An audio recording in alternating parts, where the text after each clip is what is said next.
Welcome, New York. Have a go over here. So, 2022 season's a wrap. Got eliminated by Philly. Not who we wanted to be eliminated by, but, you know, we saw the writing on the wall. Sure, bro. Philly's got all pros. Philly has all pros on every position. No, they got a free ride, just like Julian Love said. Well, yeah, sure. I mean, it's Julian Love, you know. Fuck the Eagles, so yeah. fuck the Eagles. So, first thing I want to start off, I want to just highlight some bright spots this season. Only focus on the bright sides because we're biased as fuck here. Okay? We're not going to sugarcoat it. No, I mean the whole season was a bright spot, bro. I mean, there's nothing For- to talk. I mean, we got out the gutter, bro. So, you ready? First thing I have on the list, the culture change. We got the new regime, Joe Schwan, and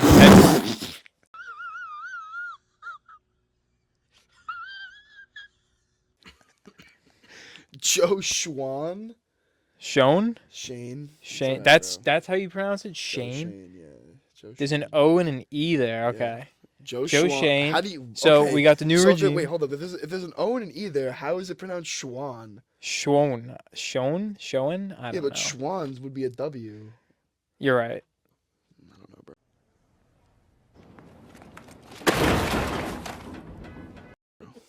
I'm gonna cut this out. No, that has to be in, bro. Okay. So we got the new regime featuring Rajam. general manager Joe Shane Oh, okay. and head coach Brian Dable, wiping the bad vibes that have engulfed this franchise for the past, well, since Eli Manning. Yeah, I wouldn't say it just limit to those two, bro. I would say the entire staff, Wink, Kafka, they all played a role, you know. Yeah, both of them. Finally, a good staff, you know. Both of them are the finalists right now for Yeah, Kafka gone, bro. For It's two crazy. shitty head I don't coaching think jobs. Wink is gonna go to Indianapolis. I just don't think that. I think. You think Wink goes to? No, I don't. I think Wink stays. I think Kafka's gone, bro. You think he goes to Arizona? Yeah, I think it's a lock, bro. I think it's a lock. I don't know because why. dude, you gotta think about it. Brian Flores was a finalist for the Arizona head coach job. And then he took a coordinator for what team? I don't know. Fuck. Oh no, yeah, it wasn't Bronco? No. No, yeah, I think it actually might. Was it the Broncos? Maybe I don't know. It was an up and coming team though. Okay. Yeah, but It's so okay. he was for there. So I don't know. I think Kafka's gone. I'm gonna say 75-25. I think he's gone. I think there's a 25% chance he stays. I mean, because you know, he's still young. I think next year though, and if he has the same growth, he's gone 100%. Next year, it's gonna be really tough to retain him, bro. So But I'm not worried about that because that's what you gotta think about it. Brian Dable was the big offensive mind that we were hyped to get, Yes. right? And he didn't even call plays this year at all. So I'm not really worried if we lose Kafka. I'd be more worried to lose Wink. I mean, nobody runs a scheme like his, and if we can get to the quarterback, it'll be really effective. So, I would rather keep Wink than Kafka, and I think that's what's gonna happen. I think Wink is gonna stay. I also don't think. it's better than losing both of them. Yeah, of course. I also don't think Wink is whatchamacallit is some people are just meant to be coordinators, bro. I just don't know if Wink would be a good head coach. I don't know if Kafka would be a good head coach either. I But think Kafka we would see be- that a lot yeah. every year. Yeah, but I don't know. Coordinators going into the head coaching position, Yeah. and it just does not work out. I know, like Rob Sala, I know. But yeah. Anyways, So this new regime, second point, bright spot, is this new that. regime is not afraid to cut their losses. They have no problem cutting the ties with players that did not fit or buy into this new culture. Kadarius Toney was shipped off to Kansas City for a 3rd and 6th round that's a W package. trade, by the way, bro. 3rd and a 6th, bro. Come on now. Pro Bowl cornerback James Bradbury was a Mhm. cap casualty from fucking Gettleman's shitty fucking financial decisions. I would say And the knife in that that release sucks, bro. was him That- going to Philly. But that sucks because he's still such a high level corner, bro. In the league. No, bro. he is. He's so good. And it sucks that he just went to fucking Philly, bro. Could you imagine if we had him outside of Adoree, just take numbers out of it for a situation? mhm. I don't know. I think we go way farther.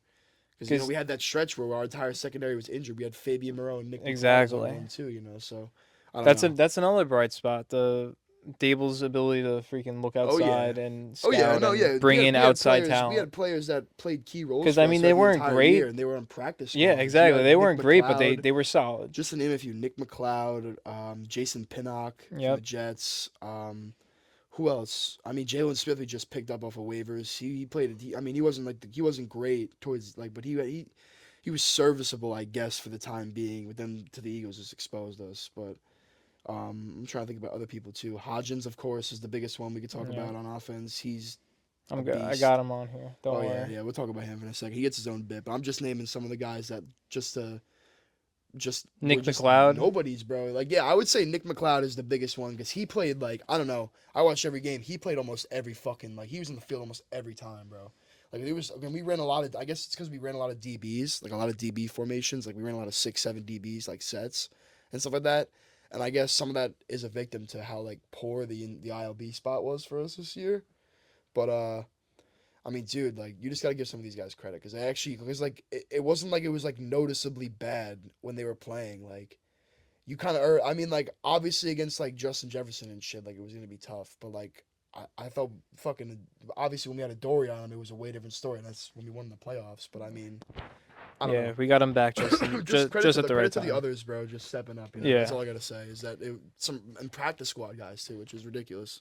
It doesn't happen like that. So third thing on my list for biggest bright spots this season for the Giants, the Daniel Jones tune-up.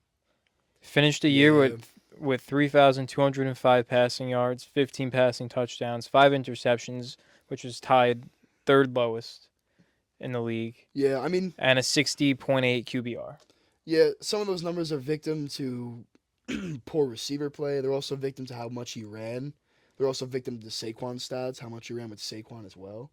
Because if you combine his rushing and passing stats, he had almost I think he had I got his rushing stats here. It's about 3,900. Right? He has 120 attempts rushing, 708 rushing yards, 5.8 average on the ground, and 7 TDs, right? 7 TDs. You have 2 fumbles. Yeah, so you would look at it around 3,900 yards, 22 TDs, and then 7 turnovers. I mean, that's pretty good. I mean, especially how well we ran the ball with Saquon too. I mean, you didn't really need him to pass for 4,000, 5,000 yards as much as we'd all like to see that. But yeah, like I said, receivers was a big victim to that. Are we segueing into offense right now? I gotta give some people some credit right now, some heavy credit. All right, let me get through Isaiah Hodgins and then you can go off. Oh yeah, he's on that list too. No, he's next. Yeah, but before we move on to Hodgins, I just want to say, but outside of the statistical numbers, Jones, he stepped up. He had a solid season. He displayed great leadership skills. And he had a great motivation to win games this season. Yeah, how many? I think he had 5, 6, 7 game-winning drives, somewhere around there. I didn't look into that. He had a decent amount. He definitely did. We were in so many one-score games. It was so exciting to watch Giants games. Yeah, no, he played. Because even when we were down, it was exciting to watch. Yeah, you just look back at some of the moments. I mean, earlier in the season too. I remember the Panthers game. Yeah. We were trying to we had to get the first down. And we designed a pass, and then he ended up just scrambling up the middle, and he got 15 yards, got the first time, be able to knee it out and win. I think of just moments like that where I don't know. I feel like he may have just made the poor decision in years prior, and I just credit to Daniel Jones. I don't think he gets that much. I think everybody's giving Dave all the love, and rightfully so. But I mean, Daniel Jones, I don't know. The Giants played it safe. They rolled the dice. They declined his 5th-year option.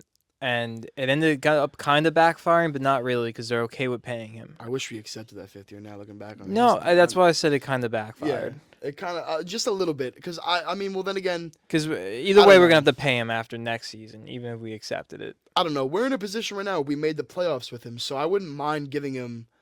I mean, it's going to be tough because he's going to get anywhere, I would say 35 plus. I'd say he gets 32 mil. Saquon gets 13 mil. If we get Saquon. Nah, Saquon's getting tagged. It's guaranteed at this point. He wants 16, bro. We're not budgeting on 12.5. They got to keep both of them because I think it was 10 mil. The franchise tag him too, bro. I think it was Xavier McKinney who was getting questioned about it, and he was like, "We got to bring them back because those are our leaders." 100%. We got to bring them back. And they're the leaders. This is what the franchise tag is for. It sucks because the running back is so replaceable, and as much as we all love Saquon, this, that, and the third, but to franchise tag him for $10 million, which is $6 million less than what he wanted, $2 million less than what we were going to offer him. I feel like it's a W. Yeah, it is a W. Franchise tag him twice, realistically. As long as he doesn't. If he doesn't want to play, bro, I mean, fuck him. But realistically speaking, I think he's going to want to play. Is he the type of guy to just not play? I don't no, think so. Especially not. Like, he would play, bro. He's not a fucking bitch. That's He'd why be a little everybody. tight probably That's. at I mean, first, but, like, I think that's why everybody's talking about Lamar is like not gonna play. I don't know, bro. I don't think Lamar's like that, bro. I feel like Lamar would go out there and fucking play, even though if he wouldn't get his I feel contract. like it's he would- different for Lamar. Yeah, because it is a quarterback market. But we're not talking about him now. I'm just saying. I think franchise tagging Saquon's the move. I think Daniel Jones, from the reports I'm seeing and people on Twitter and stuff, the Giants like actual beat reporters, not like fucking random fan accounts. The beat reporters are saying it's gonna be somewhere around 35 plus for Daniel. I don't think it's 40, but anywhere from 35 to 40, I would say is probably what he's gonna get. And the problem is, he would have a bigger cap hit if you had him on a shorter term.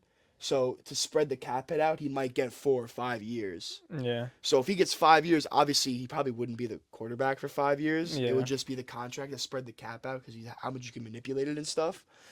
Because like it would probably because we'd end up cutting him at a certain point, right? Like I mean, we all know he's probably not. I mean, Who knows? he's probably okay. Looking at it right now, he can get us to the playoffs, depending on if we can win or not. And I mean, he won a playoff game, so we know he can do it, right? It depends on what it looks like when we have better pieces around him. Then Exactly. we'll really know. You know, because if he goes into the playoffs again with Hodgins is good, bro, but now teams are gonna know about him. Like Yeah. it's gonna get a little tougher now. And then Slayton, I gotta give Slayton credit, bro. He had the quietest 700-yard season again. So I got Isaiah Hodgins next after Daniel Jones as the biggest bright spot, one of the biggest bright spots this season. So the Giants wide receiver room to begin the season was drastically different by the end of it. Yeah, bro. Due to injuries, we all know what happened with Shepard and Wandale. Wandale. It's Wandale. Wandale. He's coming up, bro. He's gonna be pretty good. Yeah, healthy recovery to him. But the Giants were in the market for new receivers with little resources to do so, and they Yeah. turned to punt returner and kick returner Richie James, Finite amount who of stepped money, up. Yeah, I would give Isaiah Richie Hodgins, credit. who was claimed off the waivers November 1st. We were calling for Richie to be cut after that Seattle game, bro. I mean, Yeah, was that was calling just a for him. terrible game. Yeah, for he had a him. bad game, but like it wasn't like good. It wasn't like great before that. I mean, he was having a I decent still- season to start the year. It was kind of funny that he I was still don't leading- trust him as a top 3 receiver in that offense. though. Oh no, he's a receiver. Listen, He stepped up. He yeah, stepped he up did. this Towards season, the end of the year, but he there's had- better players. towards the end of the year, he really was like actually like really really good. Like I'll be honest with you, he was making tough catches, bro. That Minnesota game in the playoffs, he was making crazy good catches, bro. He was balling out. Granted, Minnesota's pass defense is a fucking napkin, but it's still NFL players. You know, Richie James isn't the greatest of talents, objectively. So the kudos to him. I mean, everybody stepped up this year, bro. I don't have. It sucked getting demolished by Philadelphia in a second, but after Yeah. like 2 days and realizing Philadelphia has all pros on every fucking position on their roster, and realizing that we had a great season regardless, like it just all exciting vibes for next year. About to be 9 draft picks now, 11 draft picks coming up because of we get some compensatory picks because of the Evan Engram signing and shit. Yeah. So we get some picks, extra picks this year. It's gonna be good. A lot of mid-round picks. It's gonna be exciting this year in the draft, bro. So just to get some Hodgins stats in there, for those of you who don't know, outside of New York, who Isaiah Hodgins is, he's a 6'4" former 6th-round pick from Oregon State, drafted by the Buffalo Bills, and he came right in to this offense, became Jones's go-to target. He caught 33 passes for 351 yards and 4 touchdowns, and then recorded 8 receptions for 105 yards and 1 touchdown in the Giants' wild card win against the Minnesota Vikings.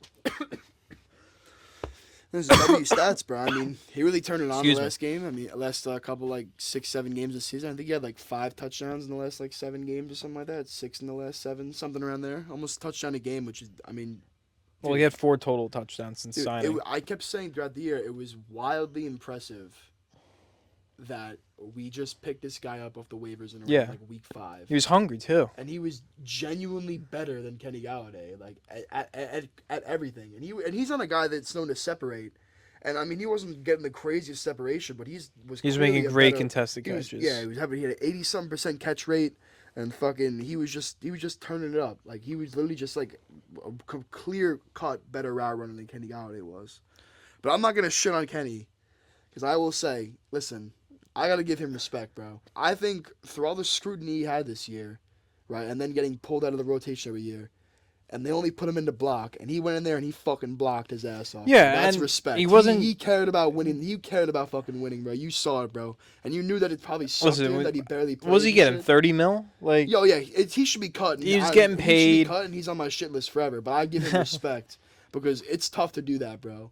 It's tough when you when you're a great receiver and you really like are a victim to fucking Jason Garrett, and then you're just not good this year at all.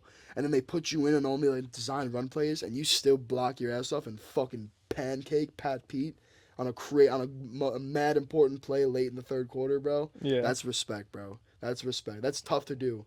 That's tough to just bite that ego after coming off 1,100 yard season, 11 touchdowns, and just fucking basically becoming an honorary lineman, bro. Stop vaping on the show. You fucking fiend. Fabing on the show, So, contributing nothing. last bright spot I have, 2 new cornerstones for the Giants. We got Dexter Lawrence Oh yeah. and tackle Andrew Thomas. So, Dexter Lawrence finished the season with 63 total pressures, 38 defensive stops, 7.5 sacks, 2 forced fumbles, and 3 passes deflected. And that's And- an edge rusher, right? No, he's an interior. It was sarcasm. That's what's crazy because those are Yeah. those are edge Yeah. rusher stats, bro. And then It was the year of the interior D lineman today, bro. I'll give Chris Jones 15.5, Quinnen Williams 12.5. Like Deron Payne had 9 sacks for Washington, Jonathan Allen, Dexter Lawrence, all of them. It was the year of the interior lineman, bro. They all like a bunch of them turned up this year, and Dex, rightfully so, bro, was just dominant, pass down after down after down every game. Honestly, it reminded me of Leonard Williams' 2020 season when he had 11.5. But then we had 11.5 sacks. But I would just say it was better just because like there were games where Leonard would have 3.5 sacks and then he would kind of like fizzle out. I would say Dex down after down was just dominating people. I mean, you think about the Colts game, yeah, we destroyed them, but like that sack when he just tackled Quinnen Williams in the backfield with the quarterback too, bro. I mean, Yeah. just like he's just insane. He's too fast and he's too powerful for linemen to guard them. Like he's ridiculous. I would say it just I don't know. I've been a fan of Dexter Lawrence ever since we drafted him. I thought it was the right pick for us, I guess. I mean, I would have wanted Montez Sweat. I said that, but I mean, looking back on it now, I don't want that. yeah. So I'm glad Dex has got to be re-signed, and then, dude, Even do I have? Andrew Thomas. Do we even talk about him, bro? I mean, like, come on. Who, Andrew Thomas? We religiously talk about him. I want to just talk about some grades for him real quick, because the reason they're on this bright spot list is because they're both all pro honors this year too. Well, they're not honors. They made the fucking team, bro. They made all pro second team. No, yeah, That's what I'm saying. Like, dude, these are 23 and 24. Dex is 24, Andrew's 23. Like they're gonna be here for fucking years. So, bro. Making all pro for years. Like Andrew Thomas was one of the NFL's most consistent tackles this season with an 89.1 PFF grade over 1,049 snaps. He had 1 below average pass blocking grade this season against Micah Cowboys. Parsons, Cowboys, yeah. and had just 2 Fuck, man. penalties on the entire season, which I think is ridiculous. Yeah, he allowed 3 sacks this year, I think, 3 or 2. What's an even crazier stat? I think I saw it was like he let up 21 pass rushing pressures in like 61 snaps or something. No, I know. I have an obscure stat here, which is pretty fucking impressive. Let me just fucking. I didn't write it down because I ran out of fucking Just room pull on the this shit up paper. real quick. Oh, here it is. Okay, so we were back. Here it is. I retweeted this. Andrew Thomas has 7 tackles in the last 2 seasons, while only allowing 5 sacks. Okay, out of left tackles with 12 starts, only Laramie Tunsil, Trent Williams, and Teron Armstead, who Laramie Tunsil is considered one of the best linemen when he plays. Trent Williams is the best lineman in football, and Teron Armstead is probably a top 3 lineman in football, period, at the tackle position at least, in 2022. However, Tunsil is, I think, just below 30, somewhere around there, 26, maybe 26 to 30, somewhere up there. Trent Williams is old as dirt. Yeah. And Teron Armstead is old as dirt. Andrew Thomas is 23 years old and is already top 2, 3 tackle in the league. I would say he was the best. I would say he was the best tackle in the league for the first like entire like 12 games, and then Trent Williams just. I don't know. It's tough because Andrew Thomas. Who tweeted that, by the way? Talking Giants. Oh, okay. Yeah. They're big Andrew Thomas guys too. But The crazy thing is that I'm just trying to get you back on track. oh no, yeah. What I'm trying to say is that Trent Williams is just the best lineman in football. No one's taking that away from him. He plays the most important position and he's the best at it. So he's up there. I would say I don't know. I don't think anybody else is really better than him besides Trent Williams at left tackle. I mean, the Parsons game. He's gonna dominate the position for a long Yeah, time. no, and the fucking Parsons game, bro. I mean, one of the sacks, they fucking blitzed 2 people at him, bro, and our Yeah. left guard was a fucking retard and didn't pick up. I don't know. I remember I was looking at the clip and I was like, wow, so they really gave a sack to Andrew Thomas on that, bro. And I remember we talking about it on one of the episodes. Fucking Parsons talking about how he lined up on him every play in week 3, bro. You talk about week 3. Look at that week 3 film on Parsons, bro. You shut that motherfucker down. I don't know what the fuck Micah Parsons be chirping shit at Andrew Thomas for, but Nah, yeah. He 23 took years a old, lot of bro. shit. It's 23 years old, bro. We got to start conserving money because his contract is going to be fucking massive, bro. It is going to be massive. It's probably going to be like, I don't know. If I would give him a 10-year deal, bro, I'd lock him up forever. I'm not joking, bro. The Cowboys did that with Tyron Smith, and that was one of the smartest things. They gave him an 8-year, like $90 million deal back then, and that was one of the smartest things that paid out. Could you imagine if he stays at a high level and he gets to age 28 and he's still on this contract we give him back now? And with the cap going up and everything else, that'd be a fucking steal. Yeah, contracts are just getting more expensive for every position every year. He's gonna get somewhere. I think he's gonna get 23 mil per season, bro. Like, and how do you not pay him, bro? He's one of the best left tackles at age 23 already, bro. You got to give him the fucking bread, brother. That's why he was taking. Give him the bread, brother. He was taking he was the first left tackle gone, right, out of that draft. It was him, then it was Becton, then it was Wirfs, then it was Wills. Oh, thank God the Giants drafted that bullet with Becton. Oh, dude, we dodged that motherfucker, bro. That guy ain't gonna play ever again, bro. That guy's fat as fuck. Jesus Christ, man. Holy shit. Skinny again, but we'll see how long that lasts. Yeah, we'll see how long his knees hold out, bro. I don't know. But dude, hey, listen. So just to wrap up this Giants 2022 bright spot stuff. First year in the rebuild with Brian Dable, Joe Shane. It's looking good. Oh yeah. Made it to the divisional. Nobody fucking even predicted that shit. No, bro. No one even predicted playoffs, bro. Nobody predicted the 6-1 start You gotta think either. about this though. I only said we'd get 7 wins because of how easy our schedule was playing teams like the Lions and the Texans, who are the Lions we evidently lost to.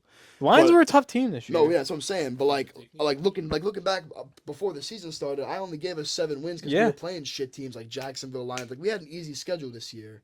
It turned out not to be so easy because of how good the NFC East was. You know, how competitive it wasn't shit. Washington, But, like, that's every the team in the that's NFC the East was team almost more slipped. impressive. They almost all slipped Because in. we're going to the season after the Eagles going off 9-7, and they had a good ass roster. We're like, oh, we probably could split with them, and then we're like, oh, we may be able to steal one from Dallas too. Like they're not good. We ended up getting swept by both of them. You know, the Eagles 3 games we got swept, and we only fucking.